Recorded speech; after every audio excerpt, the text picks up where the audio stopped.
underneath your breath as you knocked on the door. Knocking on the door of greatness, well, he's kicked it in and he's on the other side, is Mark Cavendish signing on today in the golden jersey. He is our leader and he's been behaving like one as well. Absolutely brilliant. Brent Buchwalter. Yes, he's wearing a black, mournful T-shirt at that point. Yes, he's had to hand over the leader's jersey, but still joy for Taylor Phinney and indeed BMC, who've been running so well in this tour. I think they've probably been the leading light in terms of team. Along the way, took the team time trial, of course, and Phinney is our pearl white young rider leader. Bernard Eisel constantly, it seems, in the mix, and had he not been called back the other day to help out his Sky teammates, I think would have been in the frame for a stage victory on that escape, don't forget, that was taken by Brent Buchwalter. Didn't quite happen for him. Heinrich Hausler for I Am. He's been a constant threat up front. In fact, the top 10, as Fabian Cancellara signs on now, separated by around about 17 seconds coming into this penultimate stage today. The top 20, 34 seconds or less. It's really a close field. Edvald Bosenhagen, well, what might have been, I suppose, 9th starting today, but 16 seconds adrift. It ain't going to happen. You saw the flag upon the fort, kind of hanging upon the pole. By the time they got underway, we got a bit of a breeze. Well, it didn't hamper them too much earlier on today, and as they rolled out, it's pensive faces for some, but nice and relaxed for others. It's always the same. People handle their stress levels in different ways. And there, the flag suddenly getting animated in the breeze here. Not constant, kind of just gusting ever so slightly, gently. Mark Cavendish in gold. Yeah, happy man. And away we went. Rolled out with a none too small matter of 154 kilometres to be dealt with. I can tell you that early on we had a breakaway. 5 riders decided to hit home. Managed to get a modest lead. And in fact, virtual leader on the road was Martin Elger at one point. 43 seconds adrift he started on the day. He took the opening sprint along with Di Corrado in second place and Lagoutin. They were joined by Zhao out there for Champion Systems. And that is the result of the second sprint. Mark Cavendish having taken it against Bernard Eisel, was trying to stop him, basically. Taylor Phinney, always up there, gets an extra second. But it is suddenly started to... Yes, sort of mix and match, really. Eisel just continued after the sprint and thought, to hell with this, I'm up the road. He decided to go for it. Taylor Phinney also just shadowing him, as you can see. It's one of these little feeder roads here that hooks back and takes you back to the highway. Now, remember that that feeder road was what caused the puncture in the women's race for the leader. And, yes, it was potentially a little bit of a heartbreak along the way. Yes, but thankfully the commissaires just ordered everyone at the same time on that particular day. So a little bit of a rough surface to be dealt with, nothing too serious. And there is Mark Cavendish. And the break, well, not too serious either. It is quality up front, but 30 seconds is the gap. They will start working as soon as you know it. And have we already got a puncture on this little broken piece of road here? Certainly riding slowly, and looks like a back wheel, I'm afraid to tell you. And of course, side of it was a massage bod now. So there you go, just dropping to the rear here. Mark Cavendish, well, some nervous moments, I suppose. 25 seconds now, the gap to that quality break, including Taylor Phinney and the ubiquitous Bernard Eisel, who really is a puncher out there. Well, Mark Cavendish with his Omega Pharma teammates, Omega Pharma Quickstep teammates, just pacing up as we speak, also on this broken piece of road here. It's been repaired, but little tiny stones generally tend to be the problem. And sometimes where they've actually joined the two halves of this highway, can you see it right down the middle? A little bit of overbanding, but in the heat of the desert, it can just produce some gaps, and they get back onto decent tarmac this time. Now, they have 2 laps, having just gone through the start-finish line for the first time of the laps. They will cross the finish line another couple of times, in fact, once more, before the final time. So they've got 2 more crossings of the line to come. Hope you're up to speed on that. With 18 kilometres to go, let's not hang around any longer, shall we? Let's have a word with Matt Rennell, who's on the back of the motorcycle, has been all week. Matt, you with us? Oh, hello, Carlton. Yes, I just dropped out for a second there, but I've got you back now. How are you hearing me? Loud and clear, I hope. Absolutely booming, as always. Well, Carlton, I can tell you that I've been following the past hour and a half of this stage. The peloton has been hammering itself into headwinds and crosswinds. At one point there were 5 echelons across the road. Guardini and Edvald Boasson Hagen were in the 5th group. Lots and lots of chasing. They absolutely killed themselves to bring the peloton back together. Then there were 20 minutes of a lull.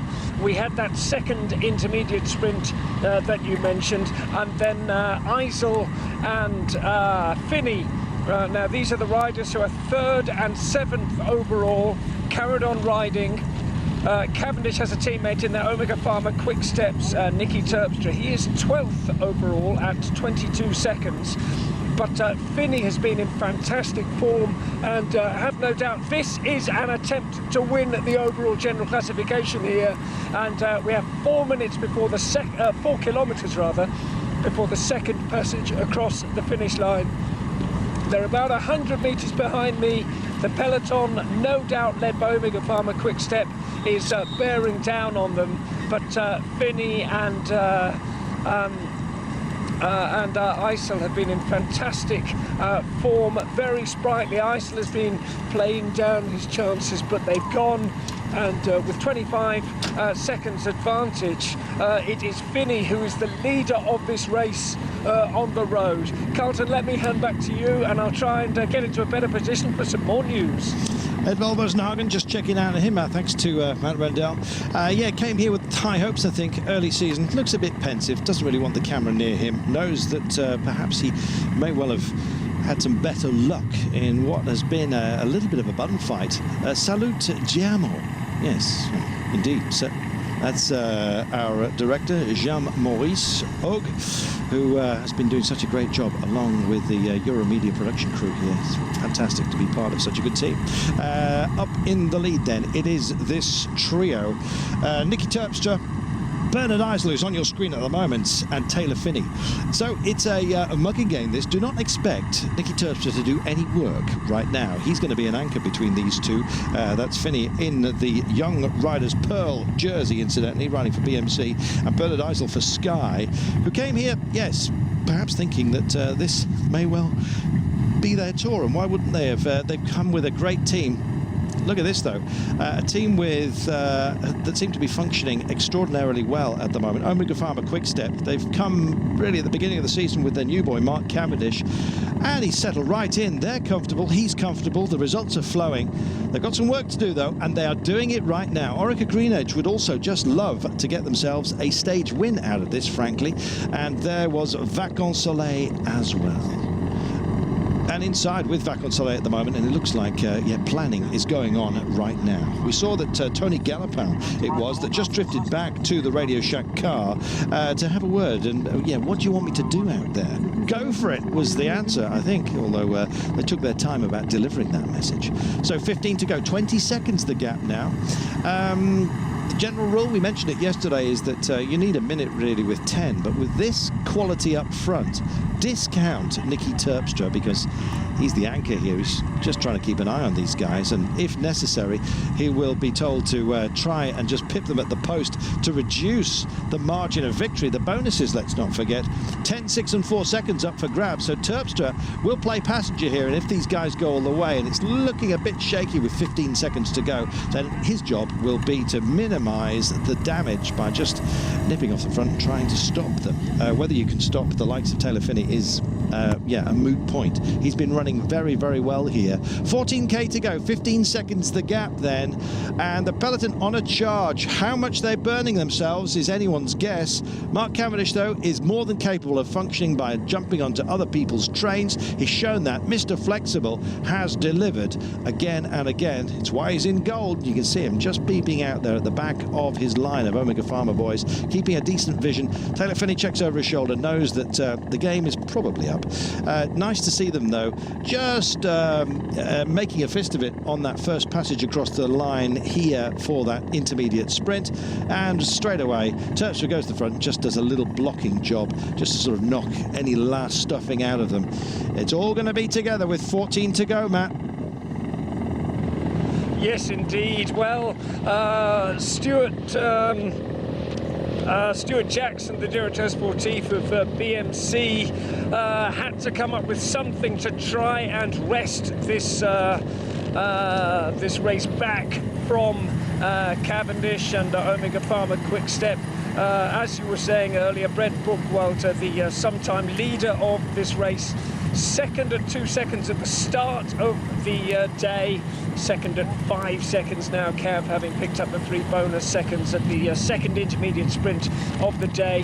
What could be MC2? Well, send Taylor Finney out on the attack.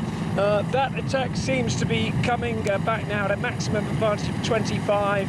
They're back to within just a few seconds of all the peloton, and soon Iceland, they're all together now. So now 13.5 kilometres to go, and what can anyone do, Carlton, to stop Mark Cavendish taking his 3rd consecutive win, his 4th win of the season? Well, it's a question that every team asks itself whenever Mark Cavendish comes up as one of the entrants here, and yeah, he's the man to beat, the fastest man on the planet, and it's an absolute joy to watch him in his pomp. His team, well, they've responded absolutely beautifully. Don't forget Tom Bonan, elbow surgery for him, incidentally, as they cross the line for the penultimate time. Next time they hit this line, it'll be an awful lot quicker, and believe me, they will be going an awful lot faster.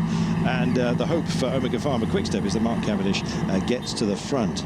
He's, if it is a bunch sprint, it may not have the same amount of urgency. There's still tomorrow to come, let's not forget, with the multiple laps around the Corniche of Doha.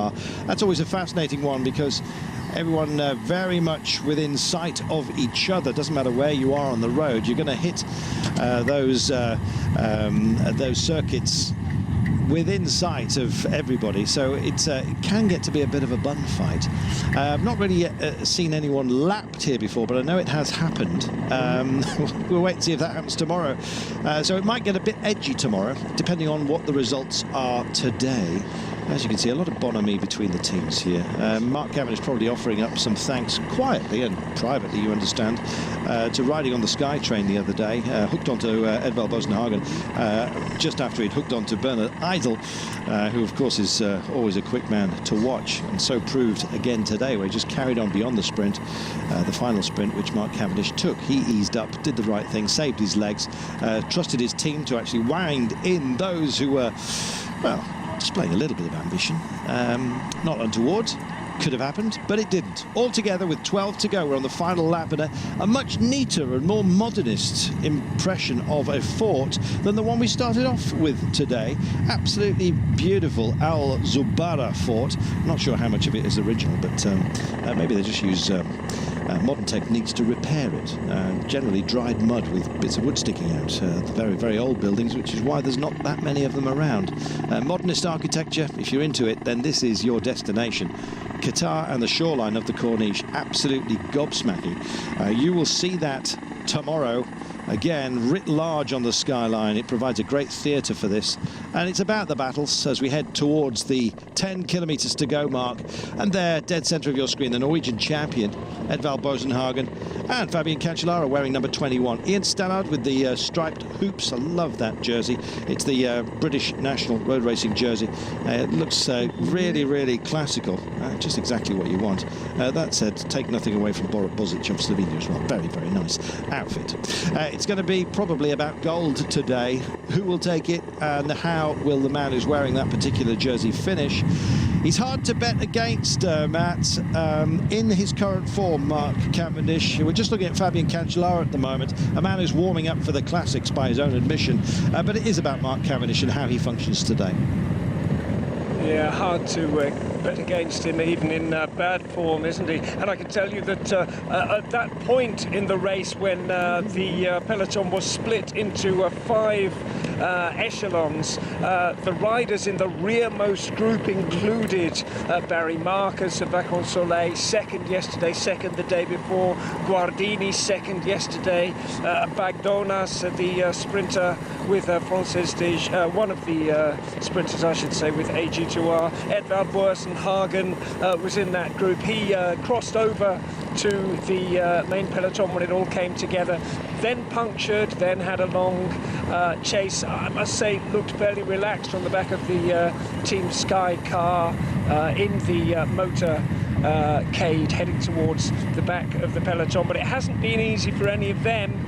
On the other hand, in the lead group all day have been Huterovic, Tegenkolb, Cavendish, of course, Terpstra, Fini, Bouhanni, the Francis des Jeux lead sprinter, the champion of France, who was so quick 2 days ago over the final 100 metres, got a fourth place there.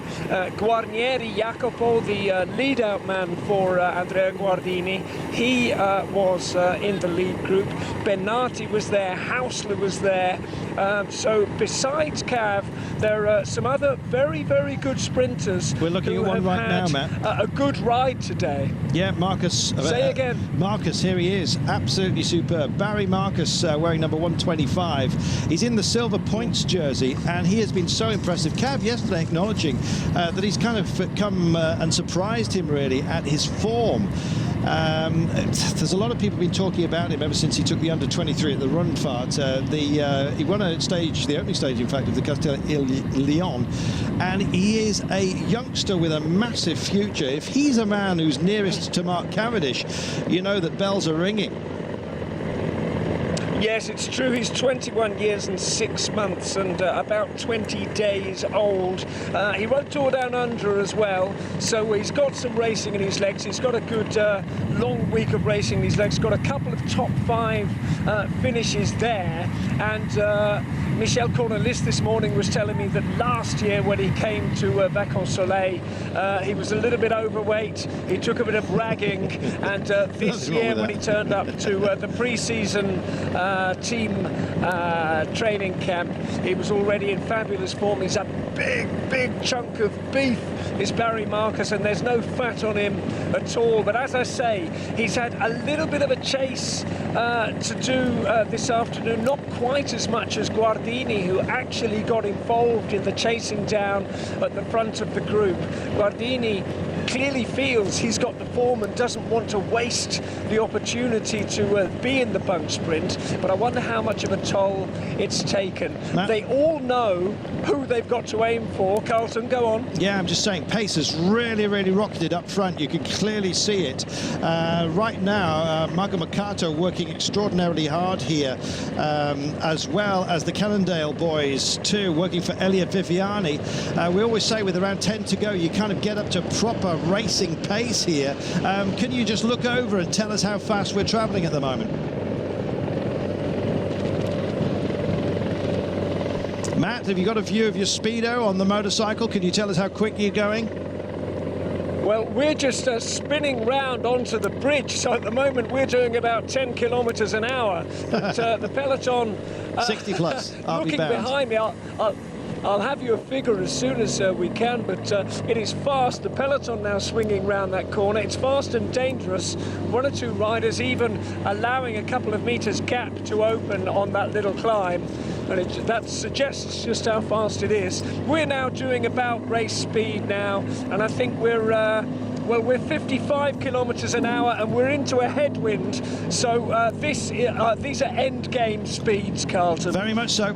Thank you, Matt. 7 kilometres to go. They crossed over the bridge, just knocked a little bit of stuffing out of them as they came over. And there is Taylor Phinney in the Young Riders jersey. We've been looking at Barry Marcus. Barry Marcus is doing a superb job as well for Vacansoleil. He is wearing the points jersey. He's nursing it on behalf of Mark Cavendish, don't forget, who leads that classification as well as the overall. Mark Cavendish, dead centre of your screen at the moment, but just masked. But it's BMC on the front.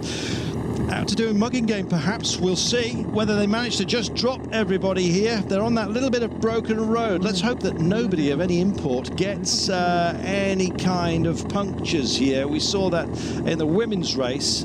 at this point. But yes, great to see Cannondale as well, showing a lot of enthusiasm here to get to the front. It's sort of last time, roll of the dice time for many of these teams here who haven't got much to show for their presence. They brought good teams here. It's a great entree, if you like, to the season, and they want to get something out of this. And it may well be that this is a very, very feistily contested sprint at the end. But if you want feisty, it's hard to look past Mark Cavendish, as we have been saying. He's got 2 stage wins to his name so far. BMC on the front then, just being tracked as we look by Orica Greenedge. Baden Cook and Alan Davis have been going very well in this tour as well of Qatar. And Saxo Tinkoff also towards the front. They'll be thinking very much of Daniele Benati as they just come through a little bit of broken tarmac on the corner there. If you're on the left-hand side of the road, a little bit of worriment. That's where Mark Cavendish is. Just steps up ever so slightly. 6 kilometres to go and the pace is knocked off. Somebody might just pick this one back up again. Beware. So Argos Shimano with Degenkolb in their thoughts coming to the front. Been very impressed by Francis de Jure and their efforts here, Matt. Have you felt the same? Absolutely, Carlton. Excuse me. Yes, indeed. I wasn't sure you were going to throw to me there. Sounds like a nice wrap you're eating there. Absolutely. I've just been handed a Cadbury's Flake by one of the police motorbikes. Nice, man. Yes, Matty Breschel too, the rider wearing dossard number 2 of Saxo Bank Tinkoff, also bringing good form into this race. We think, of course, of Benati, but Breschel too, don't forget, he's been 2nd and 3rd in the World Champion Road Race. He can sprint too. They've got some options. We have seen their teammates at the front working, and so perhaps for the first time we might see one of their riders getting involved in the sprint. A little bit of a lull in the peloton behind me, kind of with BMC leading. Carlton, over to you. Thank you, Matt. They've kind of compressed a little bit here, and as a result, they're spread wide across the road. You see, just effectively sitting up and waiting for an opportunity. That was Junior Sano from the Japan team, just not pedalling at all. Edvald Bosenhagen is in a safe space. Sky very good at this.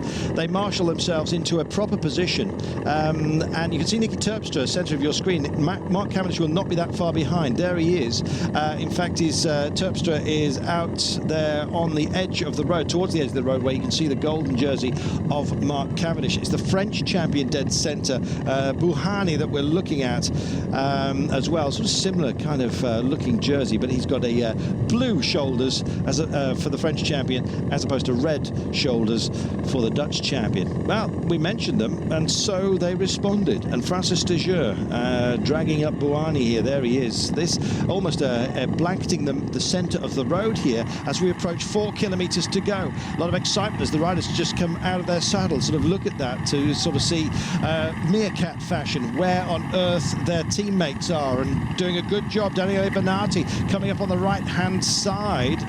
Benati looks like he's got Jorgensen just behind him. They may well swap positions in just a few moments' time, and Bacon Soleil decide to just pace up as well. This is testing everybody, testing each other's will, perhaps, and just making sure you stay in a safe place.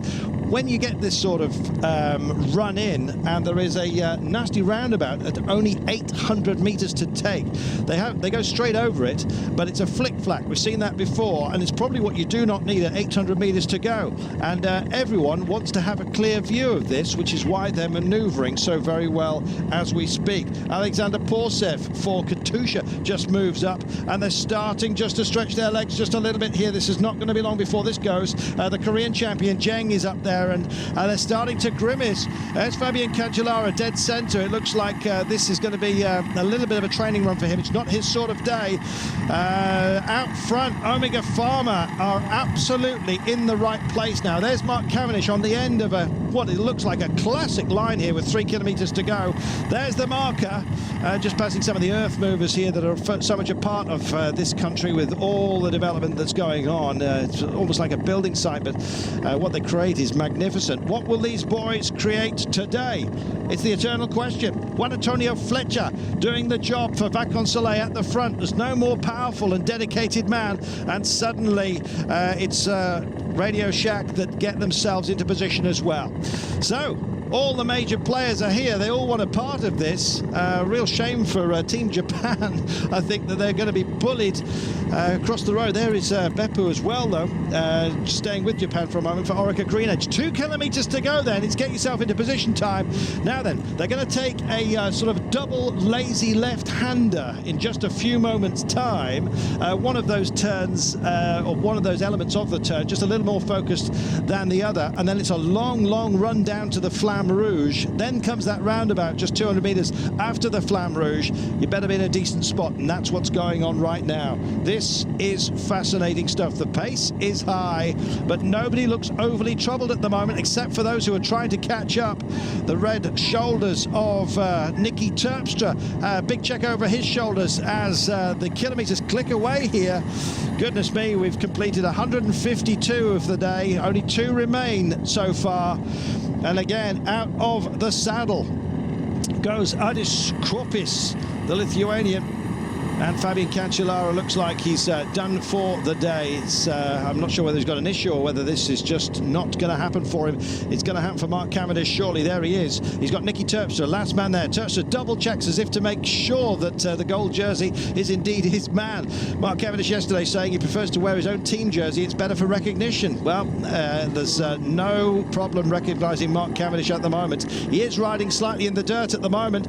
They peel away then. It's the final end game, and here comes Sky starting to chug up. I am also involved here, and so is Astana.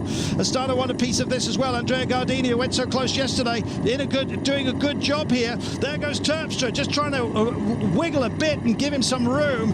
And Mark Cavendish just moves a little bit further forward. He's still got 3 teammates in front of him now. It's textbook stuff potentially, this. Utarovic just tracking Mark Cavendish. No better wheel to take, and he's in a safest spot he possibly could be, Mark Cavendish. Round he goes, and this is with 800 metres to go. Don't forget, we're inside the Flamme Rouge, ready to light it up. It's a question of when, surely. Lots of options, and everyone just easing up ever so slightly. Still a proper pace at the front. Not full-on sprinting just for now. Terpstra again checks here. Does not want to be responsible for anything going wrong, and David Wolf is being brought into position here. Degenkolb goes for it with Team Argos Shimano, but Terpstra responds. Look at Mark Cavendish, absolutely locked solid here, and it's time to go, and the afterburners are on, and Cavendish lights it up. Grimace is just a little bit. Has he got anything more to deliver here? Oh, is he going to get beaten right at the very line here? Utarovic and Cavendish, not sure. He holds back the celebration just momentarily. Wow, tested to the limit.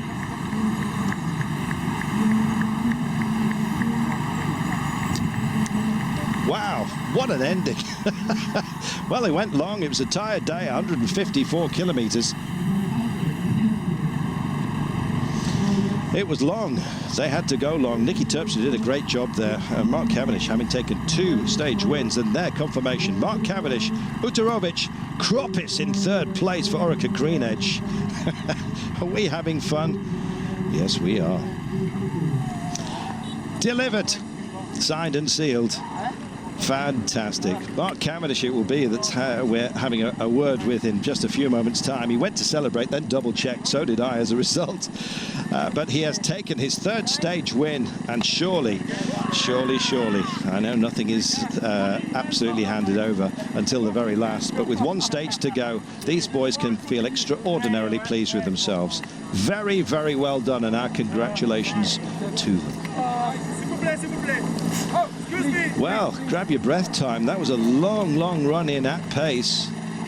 And just looking at some of the stragglers here, including Fabian Cancellara, he doesn't look overly pleased with himself. He's looks slightly grey of pate, I'm afraid. Maybe just the exertions and the adrenaline of the day.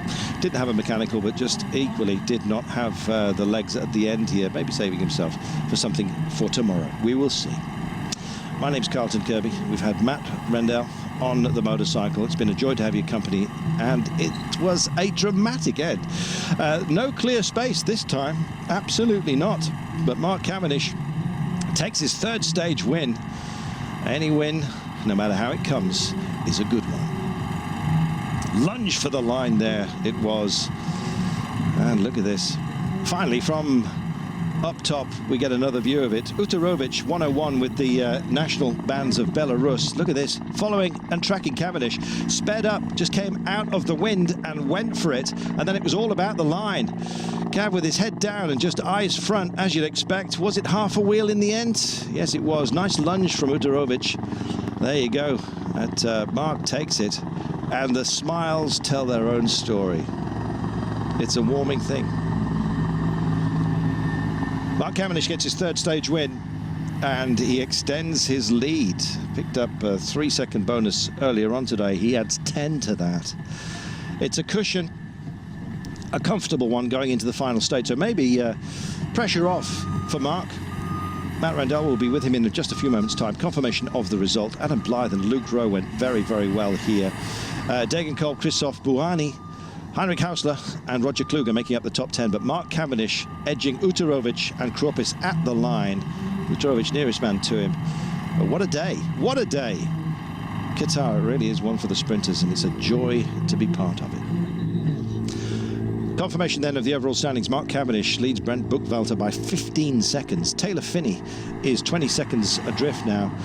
And Adam Blythe at 22. Bernard Eisel, best man for Sky, 24 seconds off the pace. His collection of intermediate sprints paying dividends. Didn't quite manage to get the better of Mark Cavendish in the penultimate sprint of today. It's the last one that counts, the one for the line. And Mark Cavendish makes it 3. Terrific. Well, this was the last kilometre. They came past the Flamme Rouge here, and plenty of teammates at his disposal and in the safest place for this roundabout. You often get like squeezing a toothpaste here, you get a compression of the bunch, and it's not a nice thing if you come off worse. So you want to be out front. That's exactly where they guided him. Timed it absolutely beautifully. All the other teams had also had a preview, don't forget. We'd already been round twice. But Mark Cavendish and his Omega Pharma Quick Step team did a superb job. Nicky Terpstra, the last man again, leading him. Argo Shimano did a proper job for Degenkolb. But Mark just staying calm, and then just hitting the go button. And even if you are on his wheel and you're a quality athlete like Utarovic, it's a very, very difficult job to get by. Mark Cavendish on the line, another view for you. Official timeline. And there it was in the end. Not quite a wheel between himself and Utarovic. But Cav has taken another victory here. Mark Cavendish makes it 3 stage wins. And he's our champion in waiting, if that's fair to say. He never likes to count his chickens. One day at a time, he says. Well, stages 3, 4 and 5. A good sort of balance to that, I think you might say. Will he add 6? Hard to say no.